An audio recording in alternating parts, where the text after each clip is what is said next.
Hey, what's up everybody? Keith here with the Arnies. We are back this week talking The Mandalorian Season 2, Episode 5. I am joined here with my buddies Austin Terry and Matthew Johnson. Well, we may be the Arnies, but of course, another episode of The Mandalorian, which can only mean one thing. It's time for another episode of the podcast within the podcast, the Mandos Talking the Lorian. Now, I think the first half of the title works just fine. You know, the Mandos, people are called Mandos in the show, but, you know, once we get to Talking the Lorian part, that's when the title kind of falls apart. But you know what? We've been using it for a while now, and I think it is what it is. You know, when, like we said, when WandaVision comes out, we're going to be the Wandas talking the Vision. When Stranger Things comes out, we'll be the Strangers talking the Things, which actually, saying that out loud, that actually sounds pretty good. And when The Big Bang Theory has, like, some reunion episode, even though I've never seen it, it'll be the Big Bangers talking some theories, so... What are we gonna do for The Witcher? We'll be the Henrys talking the Cavill, but, We'll be the witches talking the hers? No. You just said the full title, then the second part of the thing. Witcher, that one's gonna be bad. That title we can't use. We'll have to come up with something else.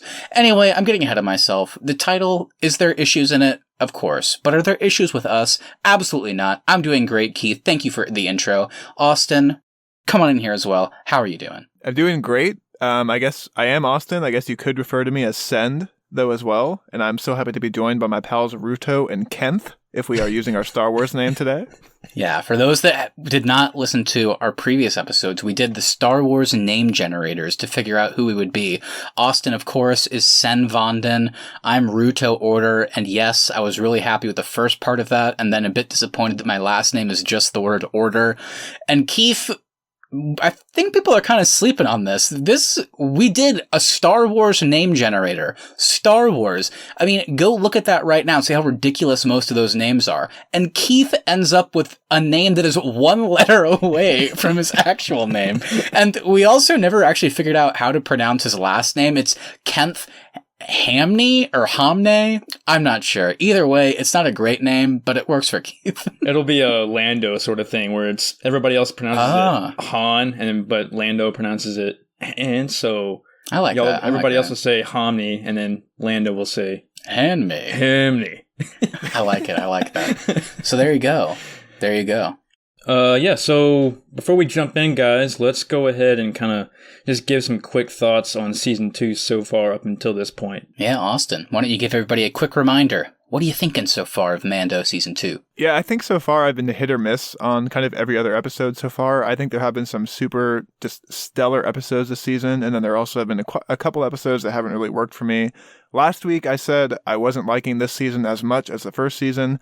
I think I may have spoken too soon, because after this week's episode, I gotta say, I was blown away. And I am thrilled with this season now. I think there may have just been one or two miscues for me, and I was feeling a little bit more down last week than I am this week. And I'm back on board. I'm loving Season 2 so far. I love it. Keith, what about you? Are you right there with Austin? Do you disagree? Where are you at? With my same recap I gave last time, I know we had some issues with the side stories, but, my point was that as long as the side stories go somewhere, I'm cool with it. And I think so far, all the side stories have been good. The main story is still on track. So far, it's going okay for me. Yeah, and I like what you said there, Keith, because every side story so far has taken away from the main plot, but then it's also brought us into a really thriller main plot. So as long as these side stories take us away, do something cool, and then we're back into the main plot, which is kind of the trend for this season, I'm all for it. So let's keep doing that. Matt, what about you? Yeah, I'm really happy with this season because I really was not looking forward to doing this review series because I just, to put it simply, really didn't like Season 1 of The Mandalorian. As I've talked about a little bit on this show, I thought the first episode of Season 1 was awesome, and then I kind of just felt like it didn't really go anywhere until the finale. Whereas here, I just have been pretty blown away, to be honest with you. I think the first episode was a bit long. That was really my only issue with it, but other than that, I feel like it got us off to the right point, and yeah, for whatever reason, last season I was annoyed by it, but this season I've been liking the side stories. Like Keith and Austin mentioned, I like that at the very least, even if a whole episode goes by without some major development, we are getting little bits and pieces of the background, and it does go somewhere. And this episode was certainly no exception. I thought this episode was just amazing. So, yeah, it's nice to actually be a fan this time around. Whereas last time I was like begrudgingly watching it. This time I've become a fan of the show, and I really, really like it. Yeah, I think I have been the one that's been kind of the most down on this season, and I was thinking about it this week, and I think really what it is the premiere really, really did leave a sour taste in my mouth for the show, and it's taken me a few episodes to get over that. But the past few episodes have been great, and I think I am finally over that and just really, really enjoying this season now. Yeah. I think it's episode 5, so I think we're at the point that we were hoping we'd be at, where we're past the halfway point. We can actually see the finale now, and it kind of feels like it's really just moving along in a good way. So hopefully they keep the momentum going. We have 3 episodes, and this episode kind of ended without any spoilers yet. It ended with a pretty clear goal, so I'm really curious what will happen over the next few episodes. Will that just take a long time to do? Will there be some side stories? I don't know, but either way, I'm along for the ride. Why don't we each say one quick non-spoiler sentence on our thoughts on episode 5, and then we'll throw up the spoiler warning. All right, if I had to give my quick recommendation without any spoilers, I would say you gotta watch Season 2, Episode 5 of The Mandalorian, because it's fucking badass. That's good. Yeah, mine's not too far from that. This episode's badass, and I think it definitely integrates some new stuff that The Mandalorian brings to the table, along with some old nostalgia from Star Wars. I'm going to go even further than the both of you. The Mandalorian Season 2, Episode 5 is the best episode of the entire show so far. I think I'd agree with that. For sure. So spoiler warning. Yeah, stop us right here. Go watch the episode, because we are going to continue here not worrying about spoilers, and then come on back after you finish Season 2, Episode 5.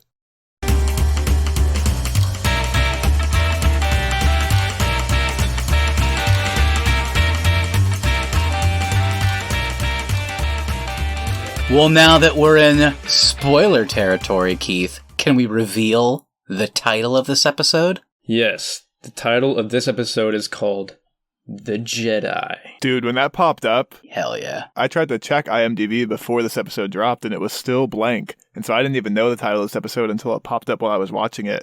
And whenever that happened, I was like, ooh!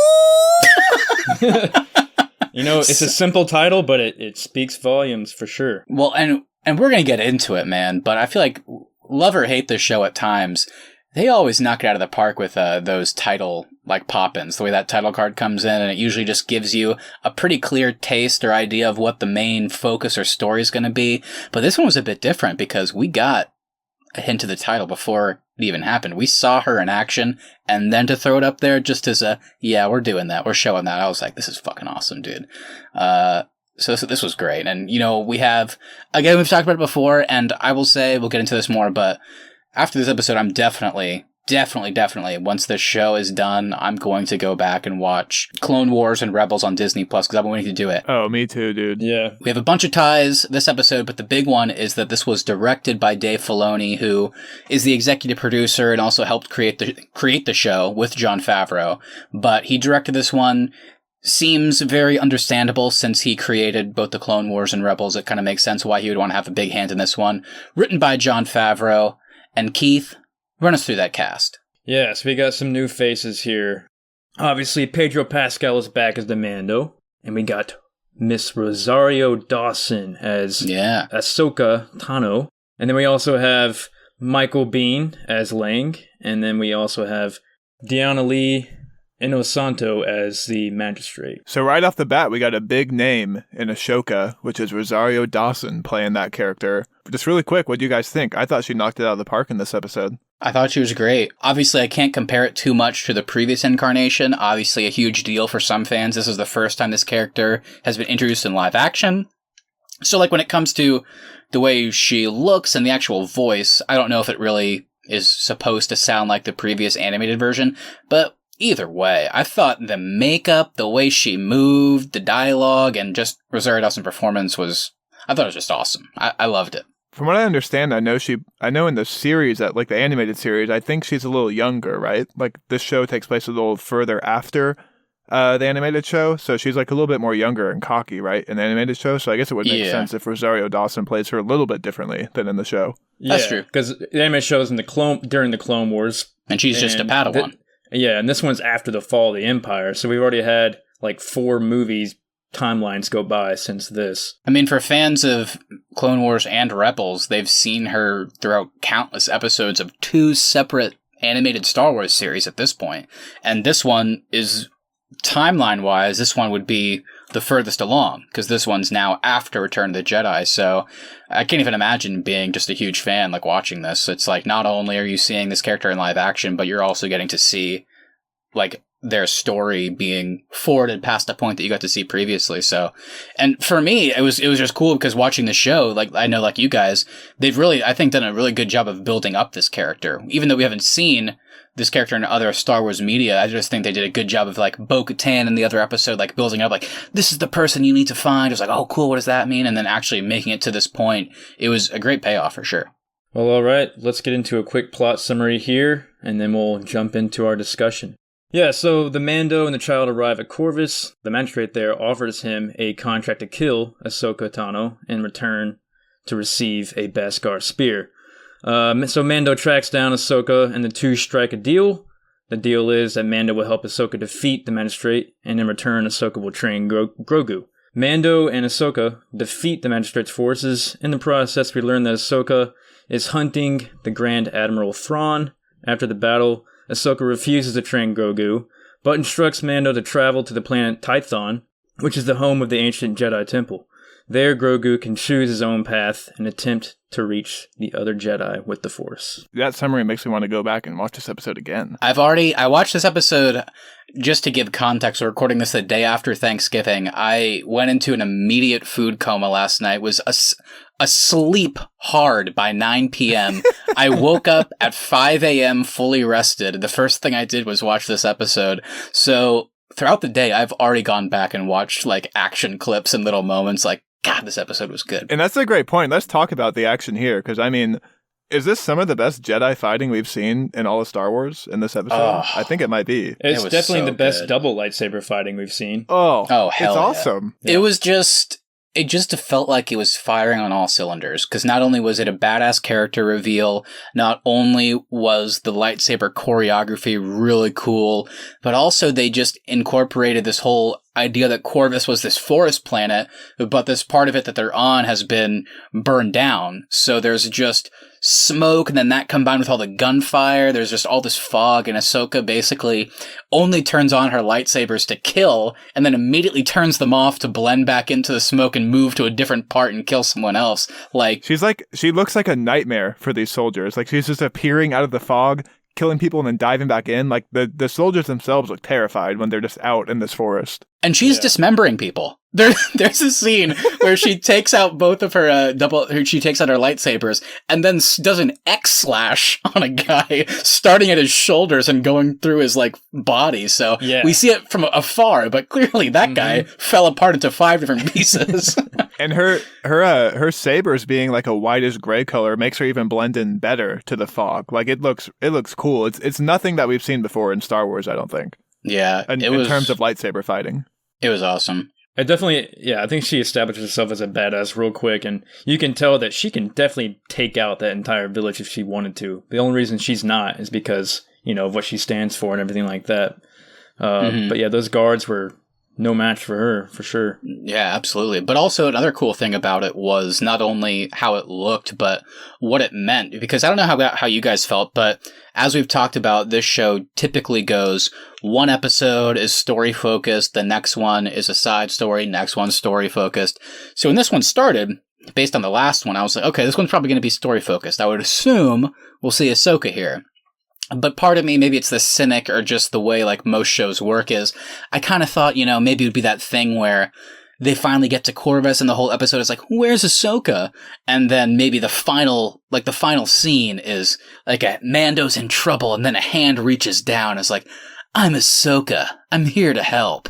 Like, I kind of thought that's what we were in for. But no, this episode starts and she's immediately just in the middle of a fight. So I loved how there was never a question of if Ahsoka would show up or when. Like, this episode just kicks off with this amazing lightsaber action sequence. So, and then it just went for the next 40 minutes without any fluff for once. And I just felt like everything was so interesting, and this was just a perfect start. And wow, what an opening, as we talked about. And I think this might be the either the longest or second longest of the season.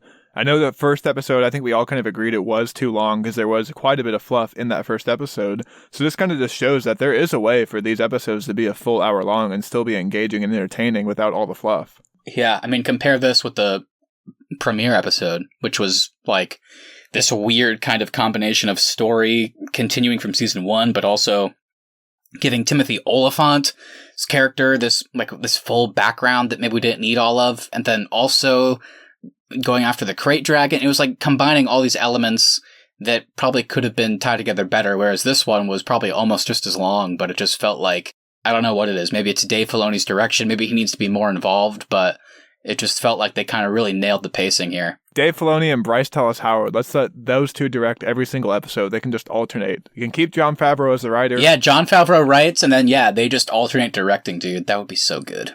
Who directed the first episode of this season? Who cares? They sucked. Yeah.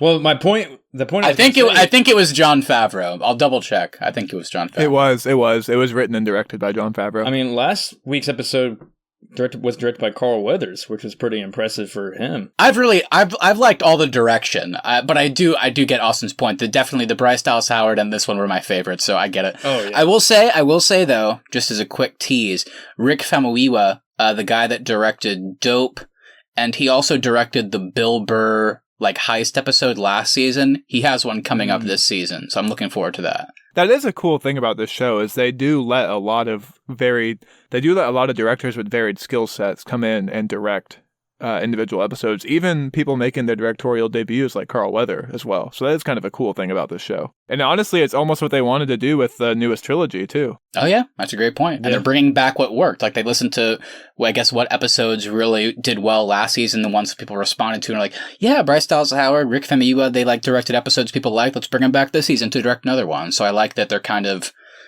responding to that as well. So Ahsoka gives some backstory on Grogu, and we find out his name is Grogu, and the history of the Jedi Temple on Coruscant. So we found out he's Grogu. We found out she kind of talks about the history of the Jedi Temple on Coruscant, which is pretty awesome. Yeah, crazy. But I was kind of hoping, for her to shed some light on her personal journey, because I know from the Clone Wars, from what I've seen, that the Jedi Plo Koon was kind of one of her mentors / masters. Yeah. More specifically, I was wondering, what happened to her once Palpatine executed Order 66 for all the clones to start killing the Jedi? Where was she at in all this? Right, and on the one hand, it would have been cool for people like us that are a bit more casual fans to get just a little bit of that, but at the same time, I do know that they do go into that in Clone Wars and Rebels. I know Clone Wars, the series ends with Order 66, so we see how Ahsoka escaped that, and then obviously she comes back in Rebels, which takes place pretty close to the start of A New Hope, and she's in that. So I get that. But to the same point, so I guess that makes sense why they didn't go into it too much. But to that point, Keith, and we'll talk about it a bit more because we're going to talk a lot about, obviously, the child / Baby Yoda / Grogu, now we can call him. But, I mean, how did we feel about the reveal? Because, I don't know, people expected this, or this was a thing people assumed, but I didn't expect that he was, I get timeline-wise it works, but still, I didn't expect that the reveal was that he had been trained during, the prequels, that time. He was on Coruscant. Yeah, I was at the temple. Him to have a connection to Coruscant, which I thought was interesting. And not only that means that, I guess, while Order 66 was happening, presumably maybe somebody we know, maybe somebody we don't, was able to get him out of that situation, so that he wouldn't die, so... Well, and it kind of seemed like Ahsoka knew him in a way as well. I know she said they had a connection to the Force, but it almost seemed like she remembered him being on Coruscant. Because I think she said he was hidden away when the Jedi Order fell, so it almost seems like she knew a little bit of his backstory, too. I think we're gonna... If they go into Ahsoka anymore in this series, I think we're gonna find out a lot more with her connection to him, because she was trying to tell the Mando, oh, we just had this connection, through the Force, that he's telling me all this. I think she knew him before, and that she's just not giving all the information up right now. I think so too. Yeah. Wow. Okay. All right. I like that. I didn't read into it that way personally. I guess I just bought into it that that was just them connecting for the first time, but that could certainly be. Also, what did you guys think about the line that he was trained by multiple Jedi Masters. I mean, you got to expect a Mace Windu, Yoda. I mean, I would assume Yoda, you would have to think. But then it also brings Qui-Gon? Maybe some Qui-Gon action in there? I would hope so.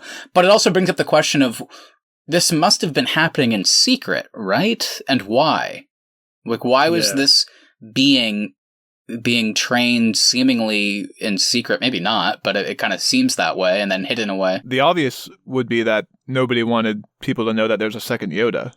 I guess that would make sense. Because she mentions, remember, like when they're having that conversation about the Force and all that, and he was saying how he's done things that I can't believe and all that conversation. And she mentions during that there was only one other of his kind, and that was Master Yoda. Obviously, we know Yoda was like one of the most powerful Jedis, so the people of his species somehow has a higher midichlorian count, maybe? I don't know how that works. An M count? Yeah, I have no fucking idea, man. Yeah. But either way, it's cool as shit.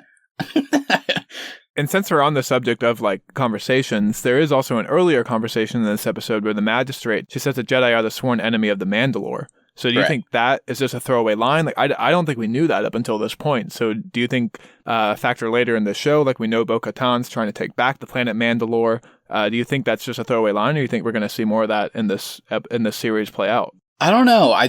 We were told, like, in season 1 about, like, how the kind of underground Mandalorians that our Mando came from, to them, the Jedi were just myth, these sorcerers, essentially. But, I don't know. I don't know how much will go into it. I do know that Ahsoka, based on the shows, has obviously a connection to Bo-Katan. I think at some point in the show, we're going to see the retaking of Mandalore, I have to imagine. We'll see our Mandalorian, we'll see Bo-Katan, probably Ahsoka come back, so I think we're in for that in the future, but there's a lot going on that I don't know, like the timeline wise, of like what's going to happen and when, because now there's like so many different storylines kind of in the pipeline. Well, and since we are kind of at the midpoint, we might be getting some of these answers in the next few episodes as well, because I'm sure we are headed for another side story, and some of these side stories may reveal some of these kind of smaller plot points that we're asking questions about as well. Yeah, but I like we're asking questions, because I feel like the three of us were asking questions both in season 1 and earlier this season, but we were annoyed by it. But now I'm asking questions, but I'm genuinely interested in the answers. Even if I don't like them, I'm just happy I'm asking questions I'm excited about. Even though I haven't seen the animated shows, I'm so happy they're bringing these characters in and some of these elements into the show, because, I mean, there's endless possibilities with the show. Like, they can do so much, and I think in season 1, it kind of felt a little limited in what they could do, but now that we are kind of tying it into the smaller segments of the Star Wars canon, it feels like they have just endless possibilities to go with this show. This episode kind of proved it. I would have never thought we were going to get an episode like this with an actual Jedi coming in this soon and revealing a backstory of the Jedi Temple in Coruscant and Yoda and parts of the original story. So, yeah. Pretty crazy. Yeah, man. I mean, we have even more Grogu stuff to talk about, because, I mean, we just ran through that backstory, but obviously there's some other interesting stuff here, because since Grogu / the kid / Baby Yoda, we have to do all these slashes now when we say his name, but because he can't really talk to the Mandalorian, there's always been some kind of interesting elements, but it's crazy that they're bringing up stuff that we kind of criticized earlier in the season. For example, I was so harsh in the second episode about him eating these eggs, and it's like, that's so weird, I don't like that, but in a weird way, I mean, we really go into a lot of this anger, resentment, fear, like we go into the negative aspects of this character and the mindset, and they use Ahsoka to tie that to Anakin, and the reason that we can't train characters like this because of their vulnerabilities. And I was just like, oh my god, this is so well handled, and I was so fascinated. I love that they used Ahsoka as a means to kind of tie that back to the prequels and other stuff. How'd you guys feel about that? Because I mean, we didn't get the Anakin name drop, but it was pretty clear what she was talking about. So what did you guys think? Well, I really like that she said that he views you as a father. Yeah. And that really does kind of make me think about how the Jedis really were only bringing in orphans to train, because they don't have any connections to parental figures, like nobody that they're really attached to. So I thought that was really cool that she brought that up. I thought that was really interesting, because I mean, that was always something that in the past I kind of laughed off, and at times I almost criticized, because I was like, I mean, how does this work? The Jedi just fly around the galaxy looking for orphans that they can take in? Is that how this works? Is that their strategy? And I made fun of it, but At the same time, it kind of makes sense. I mean, look at Anakin. The second he had an opportunity to go look into what happened to his mom, it's like his response was not only to kill her captors, but he just didn't know how to react, and he lashed out, let the anger take him over, and he killed an entire village. He killed the women and children too. I knew we were going to get I that. slaughtered them like animals. But it's not, obviously it's the same thing here. I mean, Ahsoka's legitimately like, I can't train him. What are you talking about? I can't do that. I mean, he thinks of you as a father. He's vulnerable, and he is already consumed by fear and anger because of his past. So if something ever happened to you, I mean, he's gone. And it's kind of like, okay. It kind of gives, like Keith mentioned, it gives cool feelings of both satisfaction for this show, but also nostalgia for previous elements that weren't explained so well. So I was like, wow, like they really tied up some cool bows here. So I feel like up until this point, we've kind of been overly positive on this episode, which I think is certainly warranted. However, there was one negative I would like to bring up here. Maybe this is just my role for the series, is pointing out some negative stuff. But were you guys hoping for a little bit more like resolution or closure with Ahsoka? Because we do finally meet a Jedi, and she so far is the only other Force-sensitive being that we've met for the show. And I know we've had a ton of questions about Baby Yoda and where the story is going. And while we did get some interesting stuff about his backstory, it feels like really the only concrete new info we learned is his name, which is Grogu. So were you guys hoping that we were going to get a few more questions answered with her? Because she does kind of just send us on our way to another planet. That's a good point, yeah, because, I mean, that's a big card to play, throwing in a Jedi on this show, especially a Jedi that's tangled with the main Star Wars trilogies. So, yeah, I don't know. Yeah, I didn't really think about that. We just left her there, and I was like, oh, it was cool she came in. No, it's awesome that she came in. We want more. We want to see more of her. So, yeah, I don't know if we got enough resolution or not, Austin. I think, without a doubt, the ending was the worst part of this episode. I didn't think it was bad, but it certainly stuck out to me as forced and a bit awkward because it's just tough, man. Because we, the audience, for all of season one, we were like, what's it going to be like when Baby Yoda meets another Jedi? That'll be cool. And then at the end of season one, they actually told us, okay, Mando, your mission, get this thing to a Jedi. It's like, okay, cool. And now it's taken over half this season for the characters in the world to be on board with the audience to try and get this, Baby Yoda to a Jedi. So this episode, that finally happens. And so to Austin's point, it is a bit weird that it ends with, here's your next mission. It's a bit of a tough pill to swallow. I think they handled it as best as they could. And it's also worth mentioning, even though this was the goal, is there ever going to be a version of this show where Mando passes off the kid to a Jedi and then the rest of the show is just him? You know what I mean? So it's like... Yeah, and I didn't think that was going to happen. Right, Maybe that's possible to happen for like a 2-episode arc. Right. Certainly, right. I did not think he was going to be leaving the kid with Ahsoka. I didn't think that. I just thought we would get a few more questions answered. Maybe Ahsoka says like, hey, come with me. We can go to another planet. And then she's with him for a few episodes, I feel like it almost would have felt better if it ended with the episode plays out the exact same. You can even have Ahsoka be like, look, man, I know I promised I would train him based on like you helping me take out the magistrate, but I can't. Like straight up, I cannot do it. But you know what I will do? There's this planet called Tython. I'll take you there. Like, let's go there. I'll hop on your ship. We'll go there. I'll show you where it is and kind of what to do. And we'll see what happens. Especially since I'm a Jedi and this is an ancient Jedi temple, maybe it'd be helpful if you have a Jedi with you. I think it would have felt a she bit... just sends them like, good luck. Yeah. The pill would have been a bit easier to swallow if Ahsoka had gone, because now it feels a bit like we finally, after, I guess what, at this point, the entire show, after all these episodes, we finally found a Jedi, and then the episode just ends with, okay, Mando, here's your next mission. Take him to the Jedi Temple. And it's like, okay, that was cool. So I agree with you. That was certainly the part of the episode that stuck out the most. It felt a bit weird that we're getting sent on another mission, but I'm excited for that mission, by the way. But it was a bit awkward. I know we've kind of danced around this a little bit throughout this little bonus series, but this is really starting to feel like an open world video game where you walk up to different characters and it's like, here's your new task. And then you just get a new quest added to your inventory log.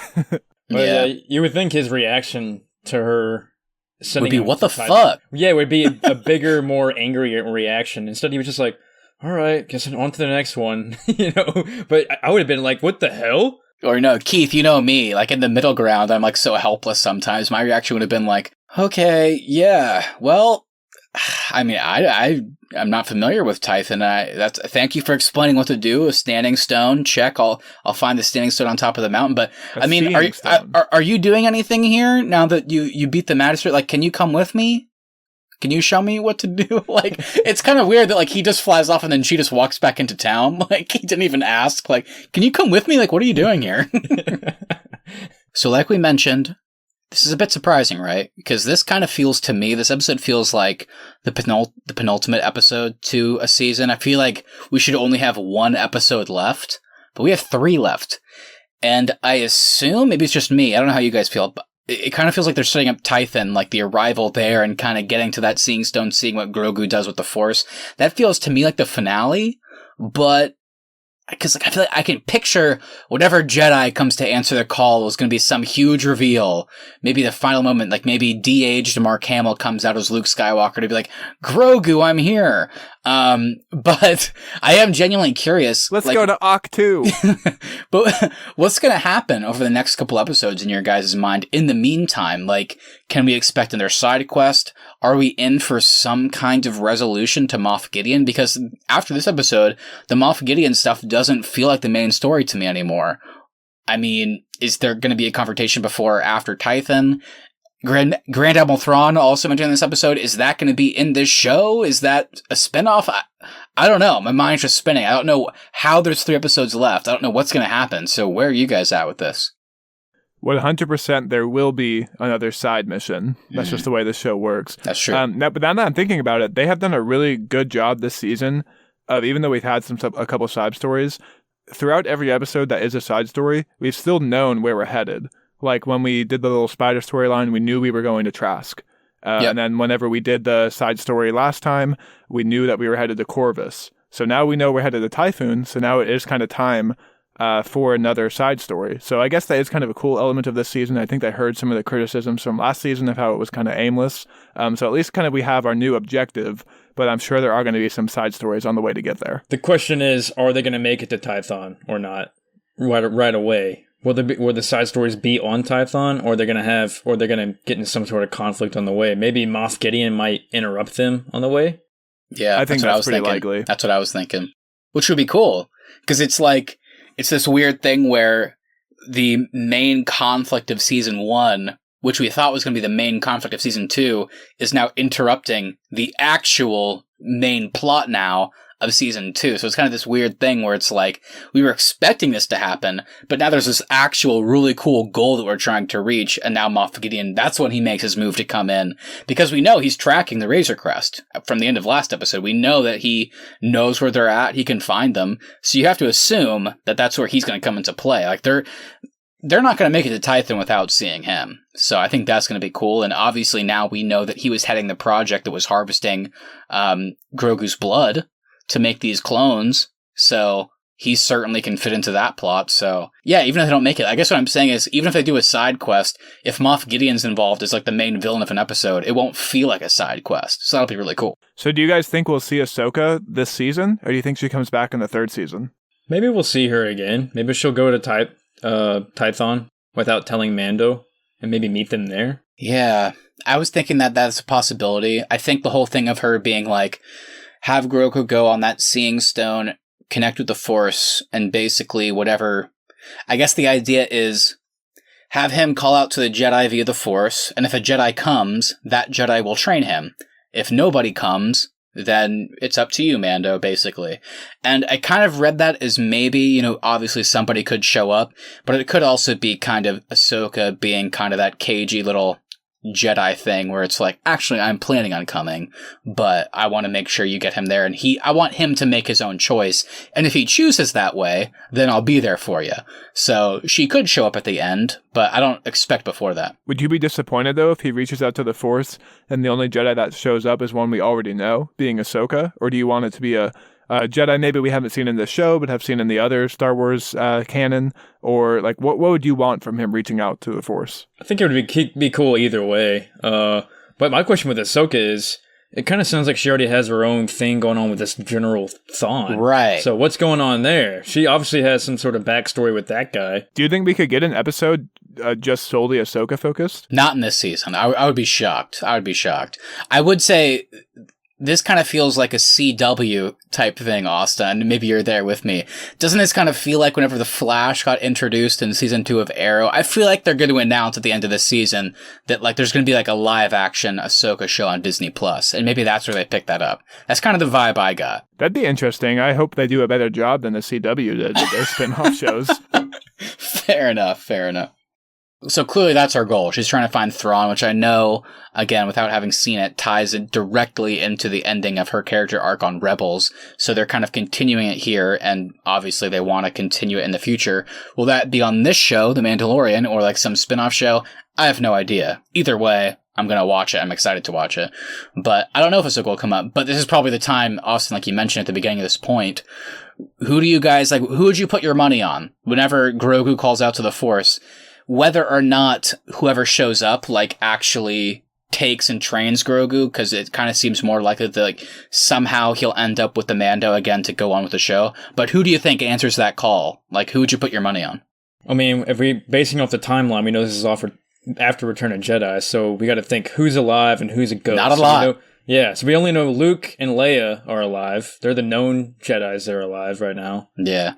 Rey is still a little girl. She hasn't been introduced yet because Force Awakens take place after this. So Luke and Leia, we got Yoda, we got maybe a Ghost Obi-Wan. I hope it's a young Ben Solo. Oh, wow, Ben Solo.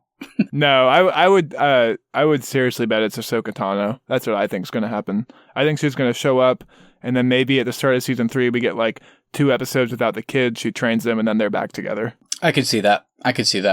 I know the main character from Rebels, people are expecting a de-aged Mark Hamill. I know it sounds ridiculous. I genuinely wouldn't be surprised if like they have this huge moment where they pull in Mark Hamill and they do like the CG de-aging like they did on Rise of Skywalker, and they just have this like one moment where he pops up, which would make sense for the timeline, especially if like you think about where the sequel trilogy goes of him starting the Jedi Order.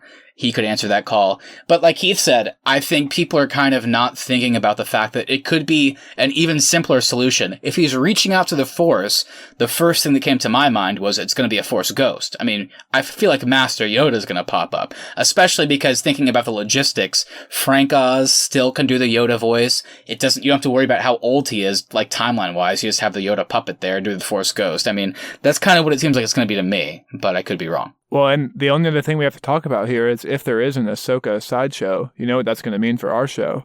We're going to have to become the Ahsokas Talking the Tanos. I like that title better than Mandos Talking the Lorian, and so you know what? I'm down for it. I'm ready. Or the Rosarios Talking the Dawson. I like that too. I like it. Ooh. Okay. Well, it has come time for our weekly Boba Fett check-in.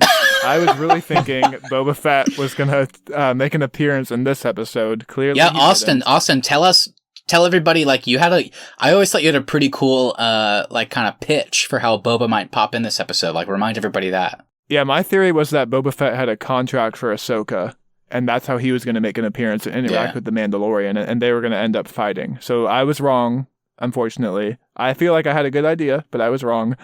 So what are you guys thinking now that he didn't appear in this episode? Is he not going to appear the remainder of the season? Is he going to come in the finale?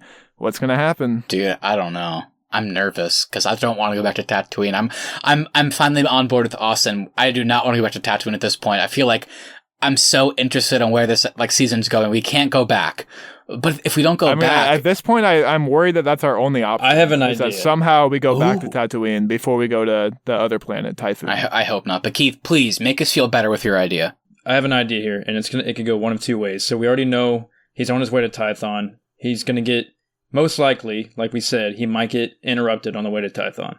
So let's say Moff Gideon comes in and interrupts him, sends a bunch of TIE fighters out. He's got his giant Star Destroyer. The Razor Crest is getting ambushed by all these ships. Who comes out to save him? Slave 1, Boba Fett, somehow track them down and start shooting a lot of TIE fighters. That's possibility 1. Possibility number 2 is Moff Gideon never interrupts him on the way to Tython, and Boba Fett comes in as more of like a bad guy and starts going after the Razor Crest in Slave 1. And the third option is that I don't know how it would work, but obviously, as we talked about in episode 1, as we know from Empire Strikes Back, Boba Fett and the bounty hunters are clearly known by the Empire. Darth Vader literally hired them to do a job. So I guess with the remnants of the Empire, Moff Gideon could be aware of them, and maybe because of the Mandalorian connection, why would it make sense? I'm not entirely sure, but he could hire Boba Fett to track him, and maybe we get that same thing you're kind of talking playing about. on my idea a little bit. I still feel like Austin's pitch, though, which I was always excited about, of the whole idea of, regardless of if they come together for, like, as enemies originally, I do feel like they're going to end up coming together because of their Mandalorian connection, and because of our Mando being who he is, and Boba being kind of this weird outsider that isn't really a Mandalorian. He wasn't even kicked out. He was just a clone of somebody that got kicked out of the Mandalorian, and he picked up his father's armor. They might be able to kind of bond over this shared religion and desire to kind of be a part of something bigger, and the whole connection to Mandalore. So they could kind of come together as friends, and who knows how Boba will tie in. But Austin, all this being said, I'm still, as each episode goes by, I am getting more and more nervous that my dumb joke prediction at the beginning of this season that we'll never see Boba again. They just showed us that shot of him to be like, you know who's still alive? Boba Fett. And then we never see him again. I am nervous.